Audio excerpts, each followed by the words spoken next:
بے شک تمام تعریفیں اللہ کے لیے ہیں۔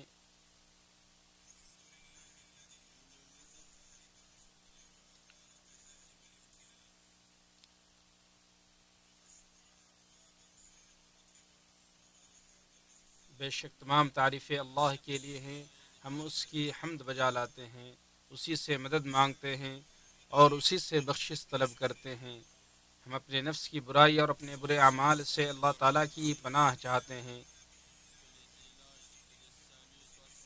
اور میں گواہی دیتا ہوں کہ اللہ کے سوا کوئی سچا معبود نہیں، وہ تنہا ہے، اس کا کوئی شریک نہیں۔ اور میں گواہی دیتا ہوں کہ ہمارے نبی محمد صلی اللہ علیہ وسلم اس کے بندے اور رسول ہیں۔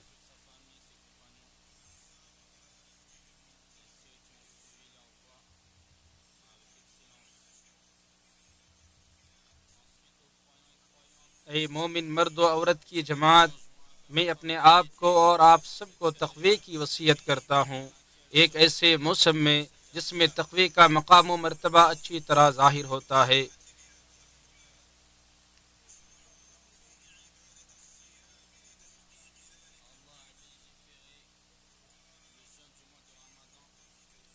جیسا کہ اللہ رب العالمین نے ارشاد فرمایا، اے ایمان والو، تم پر روزے فرض کر دیے گئے ویسے ہی جیسے تم سے پہلے لوگوں پر فرض کیے گئے تھے، تاکہ تم تقوی کی راہ اختیار کرو۔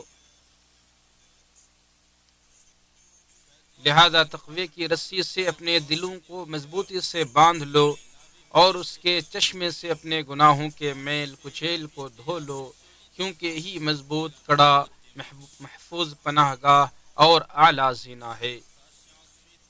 پھر جان لو اللہ آپ پر رحم کرے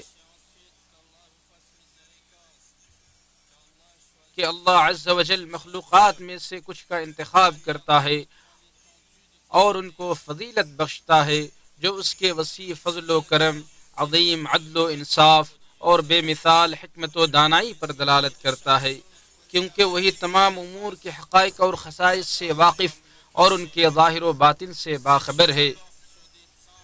بس اللہ عز و جل زمان و مکان اور اعیان و اشخاص میں سے انتخاب کرتا ہے، جگہوں میں سے سب سے مقدس، زمانوں میں سب سے افضل اور اعیان و اشخاص میں سب سے پاک باز اور مخلص افراد کا انتخاب کرتا ہے، اور انہیں فضائل کا مرکز، برکتوں کا محور اور نیکیوں اور بھلائیوں کا سرچشمہ قرار دیتا ہے۔ بس اس کے عظیم عدل و انصاف اور بے انتہا فضل و کرم ہی اس کے انتخاب و اختیار کا معیار ہے، اور آپ کا رب جو چاہتا ہے پیدا کرتا ہے اور جسے چاہتا ہے چن لیتا ہے۔ اور بے شک رمضان مہینے کی حیثیت دیگر مہینوں کے مقابلے میں وہی ہے جو زمانوں میں موسم بہار کی حیثیت اور تاج میں قیمتی ہیرے کی ہے۔ میرے اسلامی بھائیوں، اس خوفناک صورتحال اور حیرت انگیز منظر پر غور کریں جس کو حضرت ابو ہریرہ رضی اللہ عنہ نے بیان کیا ہے کہ اللہ کے رسول صلی اللہ علیہ وسلم منبر پر چڑھے اور 3 بار آمین آمین آمین فرمایا۔ آپ سے کہا گیا کہ اللہ کے رسول آپ کیا کر رہے تھے؟ تو آپ نے فرمایا، مجھ سے جبریل نے فرمایا اس شخص کی ناک خاک آلود ہو جس نے رمضان پایا اور اس کی بخشش نہ ہوئی، تو میں نے کہا آمین۔ پھر فرمایا اس شخص کی ناک خاک آلود ہو جس نے اپنے والدین کو یا دونوں میں سے کسی ایک کو بڑھاپے پہ پایا اور پھر بھی ان کی خدمت کر کے جنت میں داخل نہ ہو سکا، تو میں نے کہا آمین۔ پھر کہا اس شخص کی ناک خاک آلود ہو جس کے پاس میرا تذکرہ ہو اور وہ مجھ پر درود و نہ پڑھے، تو میں نے کہا آمین۔ اور یہ بددعا اس لیے ہے کیونکہ نیکیوں کے دروازے کھلے ہوئے ہیں، اطاعت و بندگی کے اسباب میسر ہیں، اس ایک مہینے کی مدت بھی مختصر ہے، اور اس میں اجر و ثواب اور نیکیوں کے مواقع بکثرت موجود ہیں۔ اگر باغیچہ موسم بہار ہی میں خس زدہ ہو جائے تو پھر کس وقت اس میں رونق اور بہار آئے گی؟ اے مومن مرد و عورت، یہ اس باغ کی صبح نو ہے جو روشن ہو چکی ہے، اس کی ڈالیوں پر پرندے چہچہانے لگے ہیں اور اس کی آمد کے جھونکے باد صبا کی طرح چلنے لگے ہیں، اس کے پھولوں کی خوشبو باغ کے پھولوں کی طرح پھیلنے لگی ہے، خیر کے وہ دروازے جو بند تھے کھل گئے ہیں اور خزینے فضل و کرم کے جو ڈھیر جمع تھے بکھرنے لگے ہیں، لہذا خوشخبری ہے ان کے لیے جو دور ہو جانے کے بعد پھر لوٹ آئے ہیں اور ایک طویل عرصے کے بعد پھر عبادت میں لگ گئے ہیں۔ لوگ اس کے دروازے کے پاس ازدحام لگاتے ہیں، جو میٹھا چشمہ ہوتا ہے وہاں بھیڑ زیادہ ہوتی ہے۔ یہ وہ مہینہ ہے جس میں انسانی نفس و روح اپنے رب کی طرف اسی طرح دوڑتے ہیں جس طرح ایک سخت پیاسا انسان ابلتے چشمے کی طرف دوڑتا ہے۔ زبان اور تمام اعضاء و جوارے خیر و نیکی کی طرف اسی طرح بھاگتے ہیں جس طرح عمدہ نسل کا گھوڑا ریس اور مقابلے میں بھاگتا ہے۔ انسان اللہ سے کتنا بھی دور ہو جائے، اس کا دل کتنا بھی سخت ہو جائے، آنکھ جس قدر بھی خشک ہو جائے، اس کے دل کی پہنائیوں اور گہرائیوں میں موجود خیر و نیکی کے داعیات و جذبات باغیچہائے ذکر کی طرف لپکتے ہیں اور عبادت کے عدم تسلسل کی وحشت سے کراہتے ہیں۔ ملامت کرنے والا نفس مرتا نہیں، اگرچہ اس کی طاقت و قوت ضعف و کمزوری کا شکار ہو جائے یا اس پر گناہوں کے زنگ چڑھ جائے، وہ خیر کی امید رکھتا ہے، اپنے رب اور آقا سے قریب ہونا پسند کرتا ہے اور اپنی ان مقامات تک پہنچنے کا شوق رکھتا ہے جہاں وہ راحت، سکون اور خواہش و آرزو کو پاتا ہے۔ نفس خیر کے اسباب پر مارے خوشی کے ایسے ہی جھومتا ہے جیسا کہ اونٹ خودی خانی پر جھومتا اور دوڑتا ہے۔ کتنی آنکھیں ہیں جو خشک ہونے کے بعد اس ماہ مبارک میں آنسوؤں کے بادل برسائیں، کتنے ایسے سخت دل ہیں جو سختی کے بعد اس میں نرم پڑ گئے، کتنے نفس ایسے ہیں جو اپنے رب سے دور تھے پھر اس میں قریب ہو گئے، کتنی زبانیں ایسی ہیں جو زمانے تک لغو اور باطل امور میں مصروف رہیں پھر اس میں خیر کے امور میں پلٹ آئیں، اور کتنے اعضاء ایسے ہیں جو نیکی کے کاموں سے روک دیے گئے پھر اس میں انہیں کھول دیا گیا۔ روزہ ایمان کے مدارس میں سے ایک مدرسہ ہے، احسان کے درجے تک پہنچنے کا ذریعہ ہے۔ آپ صلی اللہ علیہ وسلم نے فرمایا، احسان یہ ہے کہ تم اللہ کی ایسی عبادت کرو گویا تم اسے دیکھ رہے ہو، اگر ایسا نہ ہو سکے تو یہ محسوس کرو کہ وہ تمہیں دیکھ رہا ہے، کیونکہ روزہ بندہ اور اس کے رب کے درمیان ایک راز ہے جس پر اللہ کے علاوہ نہ کوئی مطلع ہو سکتا اور نہ جان سکتا ہے۔ یہ وہ عبادت ہے جس میں اخلاص و للہیت اور سچی عبودیت کے تمام معانی و مفاہیم جلوہ گر ہوتے ہیں۔ چنانچہ جو آدمی صرف کھانا پینا چھوڑنے کو روزہ سمجھتا ہے اور جو آدمی تقرب الہی کی وجہ سے روزہ رکھتا ہے، دونوں کی ظاہری صورت ایک جیسی ہوتی ہے۔ اسی طرح روزہ رکھنے والے اور نہ رکھنے والے کے درمیان بظاہر تمیز نہیں ہو سکتی۔ اسی وجہ سے اللہ نے اس عبادت کو اپنے لیے خاص کیا ہے اور اسے اپنی طرف منسوب فرمایا ہے۔ حضرت ابو ہریرہ رضی اللہ عنہ سے روایت ہے کہ رسول اللہ صلی اللہ علیہ وسلم نے فرمایا،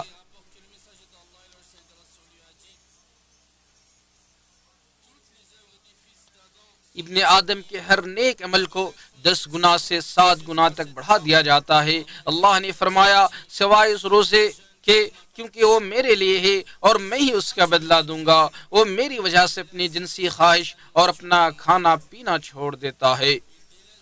روزے دار اپنے رب کی عبودیت و بندگی میں اس کی نگرانی کا خیال رکھتے ہوئے اور اس سے امید اور خوف رکھتے ہوئے اپنا کھانا پینا اور جنسی خواہش چھوڑ دیتا ہے، چنانچہ وہ اپنے رب کی عبودیت میں اپنی شہوتوں کے پیچھے نہیں بھاگتا گرچہ تمام مخلوق کی نگاہیں اس سے دور ہوں۔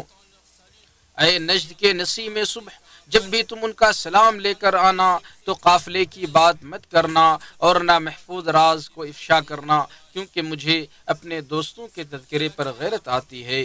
اسی وجہ سے یہ آیا ہے کہ روزے میں کوئی ریاکاری نہیں ہوتی ہے۔ اللہ کا یہ فرمان ہے اور میں ہی اس کا بدلہ دوں گا، اس بات کی طرف اشارہ کرتا ہے کہ روزہ کی بڑی فضیلت ہے، اس کے بدلے ملنے والی عطا و بخشش بہت زیادہ ہے، کیونکہ بخشش دینے والے کی ملکیت اور اس کے جود و سخا کے بقدر ہوا کرتی ہے۔ وہ تمہیں کسی امید اور خوف کی وجہ سے نہیں دیتا، بلکہ اس سے عطا و بخشش کرنے میں لذت و چاشنی ملتی ہے۔ پرندے وہی اترتے ہیں جہاں دانے ڈالے جاتے ہیں اور سخی و فیاض لوگوں کے گھروں میں بھیڑ لگی رہتی ہے۔ رمضان کے مہینے میں دین اسلام کی نعمت خوب جلواگر ہوتی ہے۔ اس دین میں عظیم عبادتیں مشروع کی گئی ہیں تاکہ بڑے اور عظیم مقاصد و منافع کی تکمیل ہو سکے۔ ان مقاصد میں سے کچھ یہ ہیں: ایک مومن کی صبر پر تربیت ہو، نفس کو شہوت سے روکا جائے اور اس کی حدت کو ختم کیا جائے، مالدار فقیر کی بھوک کی شدت کو محسوس کر سکے، نفس کا تزکیہ ہو اور دل کا آئینہ صاف ہو تاکہ اس کے نہا خانے میں قرآن کی تجلیات روشن ہو جائیں اور اس کی گہرائیوں میں ایمان کے راز بولنے لگیں۔ ایک انسان کو چاہیے کہ وہ نعمتوں پر اللہ کا شکر ادا کرے، جیسا کہ اللہ نے اس آیت کے اخیر میں شکر گزاری اور حمد و ثنا پر ابھارا ہے۔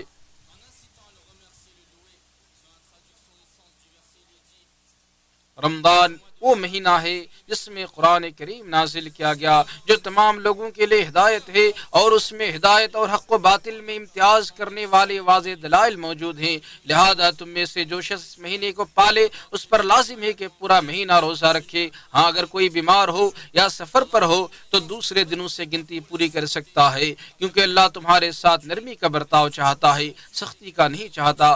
بعد میں روزہ رکھ لینے کی رخصت اس لیے ہے کہ تم مہینہ بھر کے دنوں کی گنتی پوری کر لو، اور جو اللہ نے تمہیں ہدایت دے اس پر اس کی بڑائی بیان کرو، اور اس لیے بھی کہ تم اس کے شکر گزار بنو۔ اللہ تعالیٰ کتاب و سنت کو میرے لیے اور آپ سب کے لیے بابرکت بنائے، ہمیں ہر بدعت سے بچائے، ہر فتنے سے محفوظ رکھے۔ آپ نے جو سنا وہی میں نے کہا۔ میں اپنے لیے اور آپ سب کے لیے اللہ سے مغفرت طلب کرتا ہوں، آپ سب بھی مغفرت طلب کریں، بے شک وہ رجوع کرنے والوں کو معاف کرتا ہے۔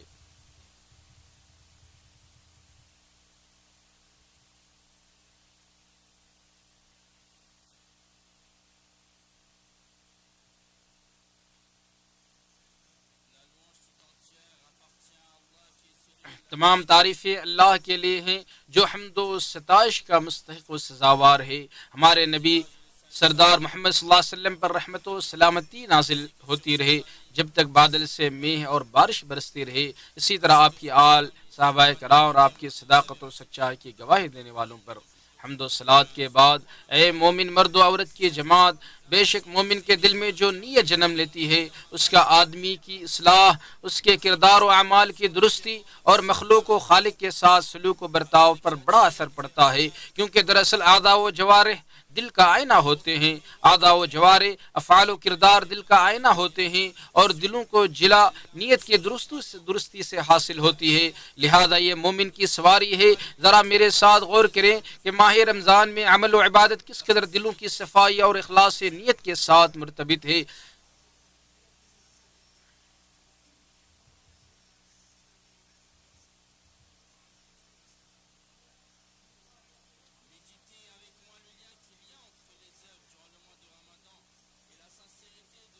نبی صلی اللہ علیہ وسلم کا ارشاد ہے، جو شخص ایمان و احتساب کے ساتھ رمضان کے روزے رکھے تو اللہ تعالیٰ اس کے گزشتہ گناہوں کو بخش دیتا ہے۔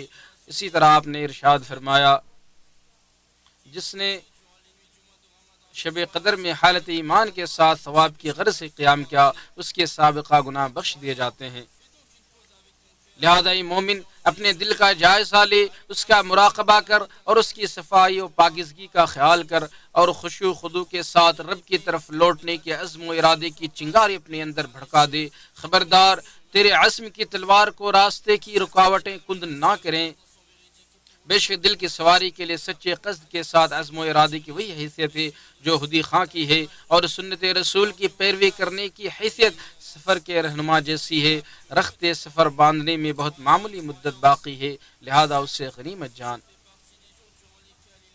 اے مومن مرد و عورت، آج کے دن کائنات کے سب سے بہترین فرد اور مخلوق کے سردار صلی اللہ علیہ وسلم پر درود و پڑھنا مستحب ہے۔ چنانچہ نبی کریم صلی اللہ علیہ وسلم نے فرمایا، یقیناً تمہارے دنوں میں سے افضل دن جمعہ ہے، اس میں آدم علیہ السلام پیدا ہوئے، اسی لیے اس دن آپ کثرت سے درود و سلام پڑھیں۔ آپ کے درود و سلام مجھ پر پیش کیے جائیں گے۔ اے اللہ تو درود و سلام اور برکتیں نازل فرما اگلے اور پچھلے تمام لوگوں کے سردار امام الانبیاء خاتم النبیین رحمت للعالمین پر، اسی کے بقدر جو تیری کتاب نے شمار رکھا ہے۔ اے اللہ، ہدایت یافتہ قائدین خلفائے راشدین ابو بکر، عمر، عثمان، علی اور اپنے نبی صلی اللہ علیہ وسلم کے تمام صحابہ کرام سے راضی ہو جا۔ یا اللہ، تو اس مہینے کو عزت و سربلندی کا مہینہ بنا دے۔ یا اللہ تو اسلام اور مسلمانوں کو غلبہ عطا فرما، کفر اہل کفر کو ذلیل و رسوا فرما، اور اس بابرکت ملک اور تمام مسلم ممالک کو بھی مضبوط، محفوظ اور امن والا بنا دے۔ اے جہانوں کے پالنہار، اے اللہ ہمارے پیشوا خادم حرمین شریفین اور ان کے اہلت کو اسلام اور مسلمانوں کی عزت والے اور ایسے کاموں کی توفیق عطا فرما جن میں بندوں اور ملک کے لیے دین و دنیا کی بھلائی ہو، اور اس میں اسلام اور مسلمانوں کی سربلندی ہو۔ اے مومنو، اللہ رب العالمین کی نعمتوں کو اس کے شکر کے ذریعے سے طلب کرو،